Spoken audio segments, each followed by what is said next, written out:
Good morning बच्चों, आपका सचिन का क्लासेस पे वंस अगेन स्वागत है।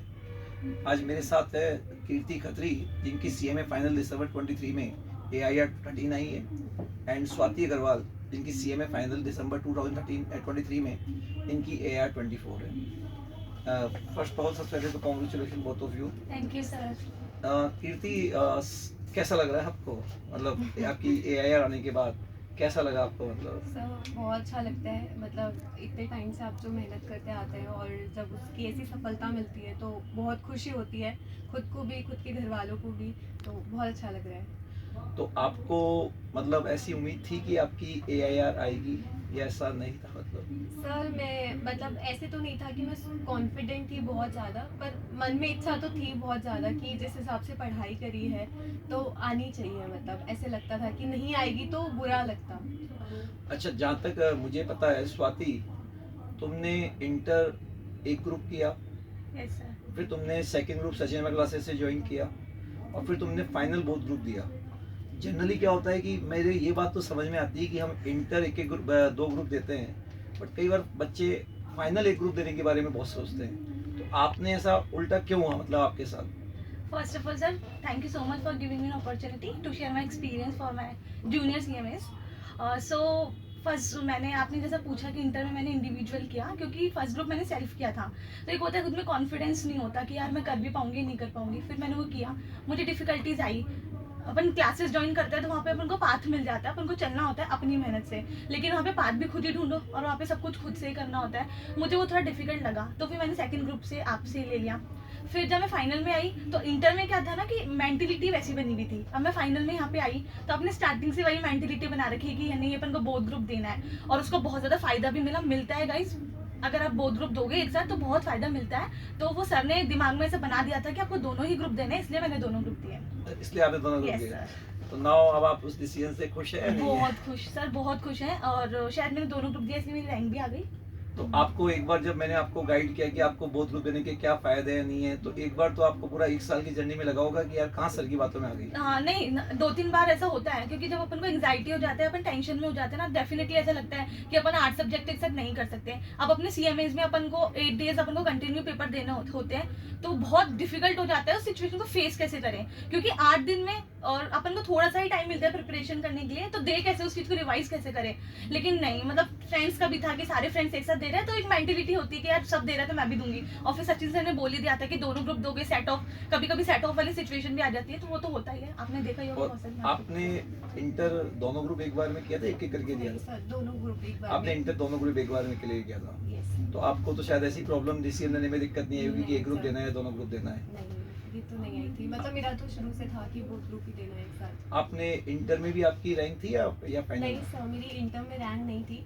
मैं इस चीज़ पे मतलब थोड़ा रिग्रेट करती हूँ कई बार कि मैंने सेल्फ किया था इंटरमीडिएट, पर बोथ ग्रुप एक बार क्लियर हो गया था, तो उस चीज़ की मुझे खुशी थी। पर कई बार ऐसा लगता था फाइनल में आके कि शायद अगर मैं इंटरमीडिएट में भी सर से अगर मुझे वो गाइडेंस मिलती जो मुझे फाइनल में मिली है, तो शायद मेरी इंटरमीडिएट में भी रैंक होती।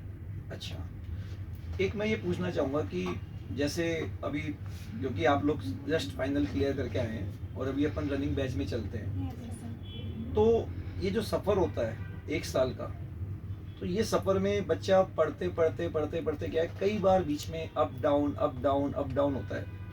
तो तुम्हारी इस पूरी जर्नी में क्या तुम्हारे साथ भी ऐसा हुआ कि जो तुमको लगा कि यार बहुत मुश्किल है, मैं एक ग्रुप की तरफ शिफ्ट हो जाऊं, मैं एग्ज़ाम नहीं दूं, ऐसा आपके मन में आया या नहीं आया? और ये बात, एक तो होता है ड्यूरिंग द क्लासेस और एक होता है जो लास्ट के 4 महीने जब आप सेल्फ स्टडी करते हैं, यस सर। तो कौन सी स्टेज पे स्वाति ऐसा लगा और कौन सी पे नहीं लगा? Sir definitely this journey is not easy, it's a totally a roller coaster ride. Ups भी होंगे, डाउन्स भी आएंगे, अपने पास हर चीज अपन को मिलेगी।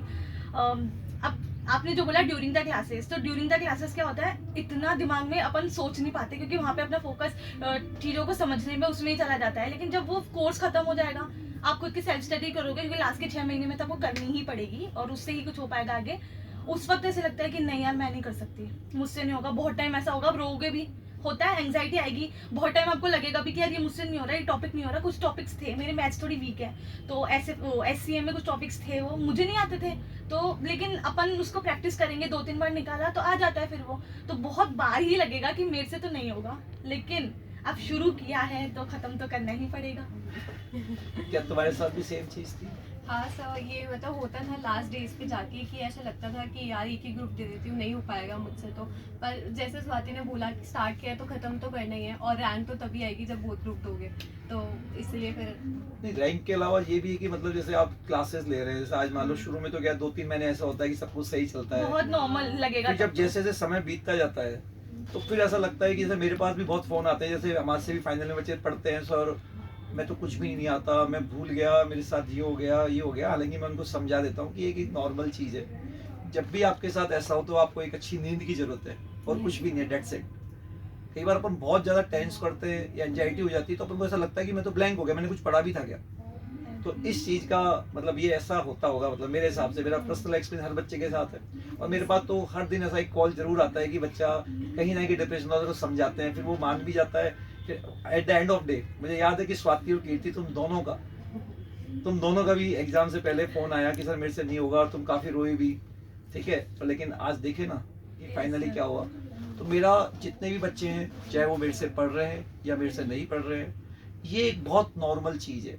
तो आप लोगों से सबसे ये रिक्वेस्ट है कि जब भी ऐसा लगे कि मेरे को क्या लग रहा है, टेंस हो रही है, तो आप उस दिन के लिए उस पढ़ाई को छोड़ दीजिए, एक अच्छी नींद लीजिए, या आप कहीं 1-2 घंटे के लिए बाहर चले जाइए, अपने फ्रेंड्स के साथ रहिए। आपको वापस फिर अगले दिन से अगर आप जर्नी स्टार्ट करेंगे तो आपके लिए सब कुछ नॉर्मल हो जाएगा, ठीक है ना। ऐसा ही हुआ होगा आपके। और एक ये सबसे बड़ी प्रॉब्लम है, हालांकि मैंने सब वीडियो में ये बातें की है जब मैंने बच्चों से लिया है, बच्चा सोचता है कि जो 8 दिन होता है ना वही सब कुछ होता है, मतलब उस दिन हमने पढ़ा नहीं, कैसे करेंगे, वो 8 दिन में सब कुछ याद होगा, नहीं आए तो कैसे देंगे। हालांकि मैंने भी सीए किया है, मुझे भी पता है कि उस दिन में कुछ भी नहीं होता, 20% कोर्स भी नहीं होता। हाँ। लेकिन मैं आपके साथ भी बोलना चाहता हूँ कि आपके दिमाग में भी चीज़ आई, फिर जब एग्जाम हुआ तब भी ऐसा हुआ या नहीं हुआ, मतलब क्या आपके 8 दिन में पूरे कोर्स हो गए? नहीं No, सर। sir. तो इसके बारे में आप बताइए कि वो 8 दिन का जो सफ़र होता है, या एग्जाम से 1 महीने पहले जैसे जैसे एग्जाम की डेट्स पास आती है तो वो क्या होता है, वो बताइए। सो ऐसे है कि जैसे एग्ज़ाम की डेट्स पास में आती है ना, तो बहुत एंग्जाइटी लेवल जो है ना बहुत हाई हो जाता है, और उस टाइम पे ऐसे लगता है कि मैं सब भूल गई या मैं सब भूल गया, मुझे कुछ आता नहीं है, मैंने कुछ पढ़ा है क्या। बट बिलीव मी, आप जब एग्ज़ाम लिखने बैठोगे ना, अब भले वो जो 8 डेज़ में ना नहीं हो पाता कुछ भी, उसमें मुश्किल से आप 20 या 30% अपना कोर्स कवर कर पाते हो, क्योंकि इतना लेंदी कोर्स होता है, स्पेशली डीटी या एसएफएम का। तो आप जब लिखने बैठोगे और अगर आपने पहले प्रैक्टिस की है, तो बिलीव मी आपको वो याद आएगा ही आएगा कि आपने पहले क्या पढ़ा था, और आप डेफिनेटली वहाँ पे वो क्वेश्चन करके आओगे। तो उससे फ़र्क नहीं पड़ता कि आपने एक दिन पहले क्या पढ़ा, उस चीज़ से फ़र्क पड़ता है कि आप इतने टाइम से क्या पढ़ते हुए आए। अच्छा, मतलब ये नॉर्मल चीज़ है, लेकिन Yes, एग्जाम sir. सब याद आता है। ये सब बच्चों इस चीज़ को आप नोट डाउन कर लो। आपको हर जना यही बात कर रहा है, मैं भी ये कह रहा हूँ, जिसकी पूरी ज़िंदगी इस चीज़ में निकल गई पढ़ाने में, और हर साल बच्चे आते हैं जाते हैं, लेकिन ये एक नॉर्मल चीज़ है, ये हर बच्चे के साथ होता है, इसलिए आप इस बारे में बिल्कुल भी टेंशन ना करें। I want to add one more thing, I am agree with her, क्योंकि 8 दिन में तो पूरा नहीं हो पाएगा, 20 से 30% ही होता है। लेकिन अगर आप उसको थोड़ा बढ़ाना चाहते हो ना, तो उसके लिए इंपॉर्टेंट ये है कि आप हर चीज़ को एक शॉर्ट में एक Short समरी में बना कर के दो। रखनी पड़ेगी। हम दोनों ने किया था ये। एसएफएम में पोर्टफोलियो है, सारे फॉर्मूलाज एक पेज पे लिख लिए। Yes. एसपीएमबीबी में मर्जर एंड एक्विजिशन का सारे फॉर्मूला एक हम्म। उसमें लिख लिए। और होगा तो ये कि ठीक है, उस वक्त तो एक बार तो आप ब्लैंक हो जाओगे कि वहाँ पे नहीं आएगा आपको। सर एससीए में असाइनमेंट बहुत ही इजी टॉपिक है, वहाँ पे क्वेश्चन आ गया, मुझे नहीं याद आया वो, बट ठीक है, थोड़ा सा दिमाग में फोकस करके आप करोगे तो वो आता है, क्योंकि लास्ट डे पे तो सब कुछ पॉसिबल है ही नहीं, वो हो ही नहीं सकता पूरा। मतलब ये चीज़ आप अपने दिमाग से निकाल दीजिए, 1 सेकंड के लिए आप ब्लैंक हो जाओगे, 10 मिनट आपको ऐसा सुन हो जाएगा, दिमाग में कुछ है ही भी नहीं है। लेकिन अपने आप को अगर आप संभालेंगे और कॉन्फिडेंस रखेंगे ना, तो डेफिनेटली आपको सब कुछ क्या आएगा, याद आएगा। आता है। आप भूल जाइए बच्चों, 8 दिन में क्या होगा, जो आपने लास्ट 3 महीने पढ़ा है उससे ही सब कुछ होगा। वो आपने कितना पढ़ा है, हमारा ये मानना है कि आपको कुछ चीज़ छोड़नी नहीं चाहिए, ठीक है। छोड़िए मत, सब चीज़ को पढ़िए, एबीसी एनालिसिस करते हुए पढ़िए।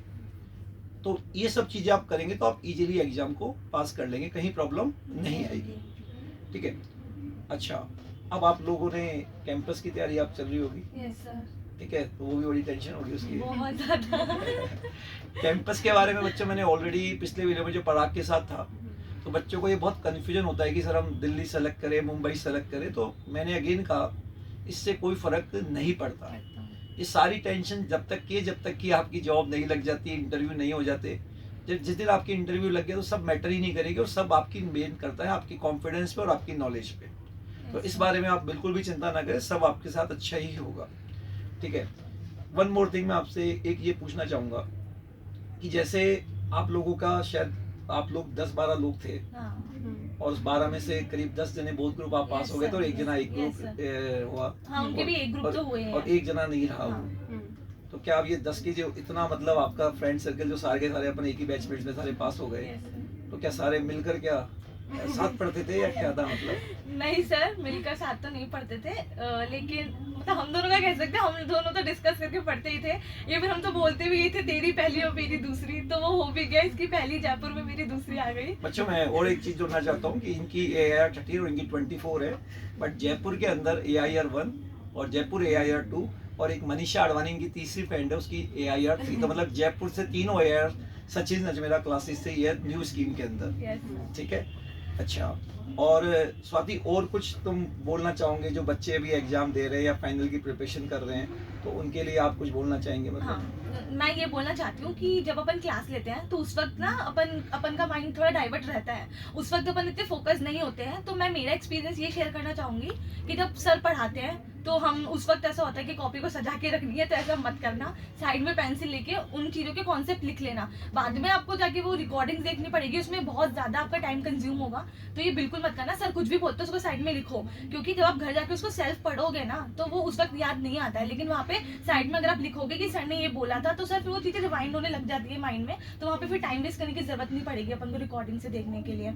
और रही बात टेंशन की, तो टेंशन तो होगी, और सर ने जैसा बोला कि सो जाओ या फिर किसी के भी साथ जाओ, तो वहाँ पे ये मत सोचना कि इसमें टाइम वेस्ट हो जाएगा, लेकिन क्योंकि जब तक आप सोओगे नहीं या फिर अपने क्लोज फ्रेंड्स के बाद नहीं जाओगे तो वैसे भी दिमाग में वही चलता ही रहेगा। तो मैं भी मेरी फैमिली के साथ ही टाइम स्पेंड करती थी, तो सर ने ये बिल्कुल सही बोला, अगर टेंशन हो रही है वहाँ पे तो रुक जाओ, उस वक्त के लिए रुक जाओ।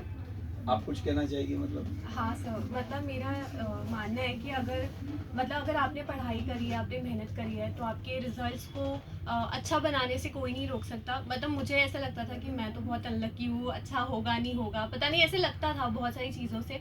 पर है ना, बिलीव मी, आप है ना, अगर आप मेहनत करते हो, हार्ड वर्क करते हो, तो आपको उसका फल ज़रूर मिलेगा। आपको बाकी चीज़ों की जो भी है टेंशन नहीं करनी है। अभी आपका सिर्फ एक ही फोकस है कि आपको एग्ज़ाम्स अच्छे से करने हैं। वो जो 8 दिन है ना, वो 8 दिन ऐसे है कि 4th या 5th डे पे आपको ऐसे लगेगा कि नहीं देने एग्ज़ाम, मुझे तो सोना है, बट आप नींद की इतनी आपको वो हो जाएगी। पर आप ये ध्यान रखना कि इतने 1 साल से जो आप मेहनत करते हुए आए हो, वो सिर्फ कुछ चंद घंटों की नींद की वजह से वो सारा खराब हो जाएगा। तो आपको उस टाइम में अपने आप को इतना स्ट्रॉन्ग बना के रखना है कि आप एंड तक लड़ पाओ।